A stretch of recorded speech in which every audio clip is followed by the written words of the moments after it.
guys? Skyless here with the Gears of War Judgment Weapon Damage Breakdown. Those of you who've been on the channel for a long time might remember the breakdown that I did for Gears of War 3.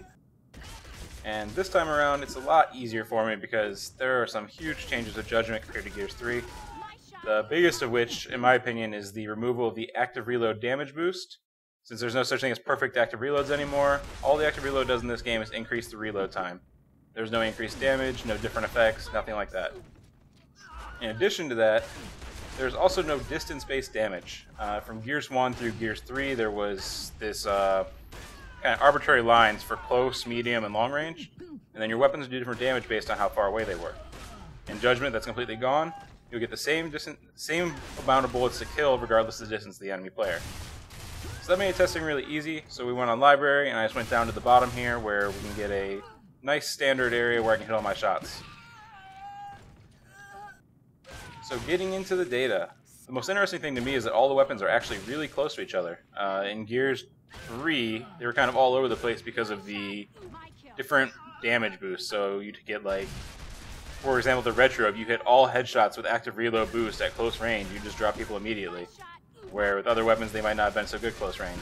In this case, they're all pretty close to each other, and it's been a huge effort on Epic's part to make the damage more consistent across the board. I think that's a great thing for the starting rifles. The only guns which have headshots are the Markza, the Hammerburst, and the Cog Pistol. And what you'll see is that the headshot kill times for those are way higher than the rest. It's kind of a high-risk, high-reward type deal. Where if you're going for body shots, you'll take almost twice as long to kill. If you're going for headshots, you'll be able to get the kill in a half second or faster.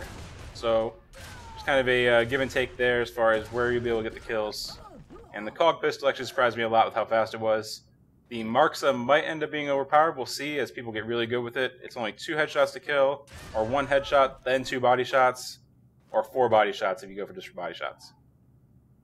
On the Gnasher front, the kill time there isn't really that indicative of how it actually works. I fired it obviously at the same range as the rest, and then we went and narrowed down the range in order to get a jib.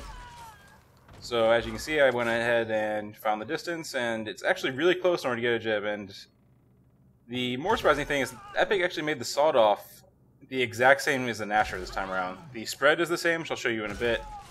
The kill distance is the exact same. The only difference is that it fires off 2 shots really quick, then has to reload.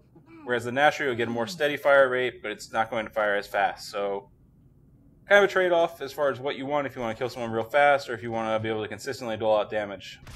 And here you can see the spreads. The inner ring there is the L trigger, and the outer ring is hipfire. And with the Gnasher, it's the same, even though I was a little off target there. In addition to the starting weapons, I also took a look at the ink and the stem.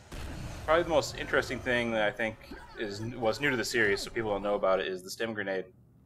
It actually makes you pretty much invincible to anything except for a one-hit kill. As you can see here, I had Arctic unload on me with the Vulcan to no effect. So, the trade-off is that the stem only lasts 4 seconds, the ink grenade lasts 10 seconds, but even with the ink grenade down, it doesn't nullify the stem effect. You'll be healed all the way to full every single frame that the stem is down. And here's the kill time with the ink regularly, which is pretty quick. I think it's in line with previous ink. And the last clip, just want to show that spot grenades don't do anything in terms of damage, so you're not going to get any spot grenade kills, unfortunately. Also wasn't able to down anyone with the smoke grenade, but I didn't get the clip. So hopefully you guys enjoyed the video and found this stuff useful.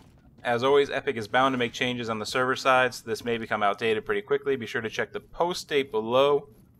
And also like, subscribe, all that good stuff. We'll be probably giving more commentary on the weapon balance over the next few weeks. So thanks for watching, guys.